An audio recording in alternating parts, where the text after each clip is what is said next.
There's no such thing as a gender-affirming therapist. That's a contradiction in terms. Why? Because you don't affirm if you're a therapist. It's not your business to affirm.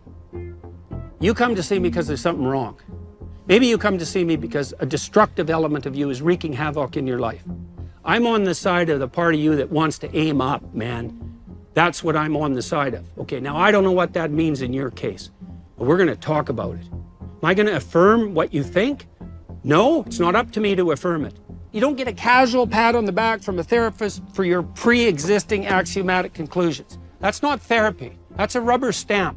Is anybody at any point explaining to these kids the real long-term consequences of hormones and puberty blockers? I don't think they're explaining it to the kids, so that has frightened me, that it's become, that we're even talking to the kids about it at 10. We're presenting it in schools. So this generation, they're the lab rats.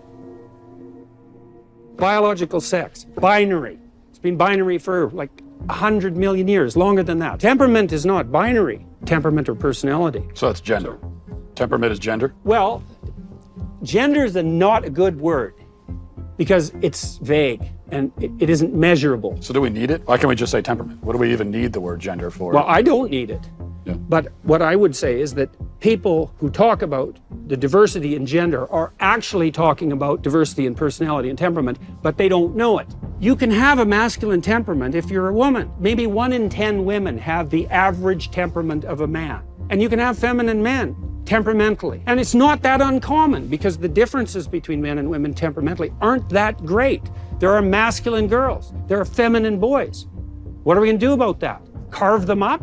You, as someone who started your professional life, you know, transgender care. Yeah. Now you're sitting here talking to me. And I'm a dangerous man, I've been told. Mm-hmm. Are you worried about reprisals? Are you worried about how this is going to play among your professional peers? I am worried that I can't have conversations with any other peers. I don't know any other peer that will speak to me around these things that question it. I just don't think developmentally this is helpful to our children. You step wrong as a therapist, you say the wrong thing once and like your bloody career is over.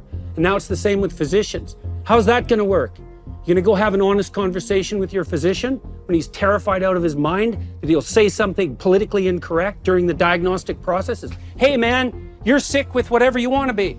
See you later. You want a prescription for something?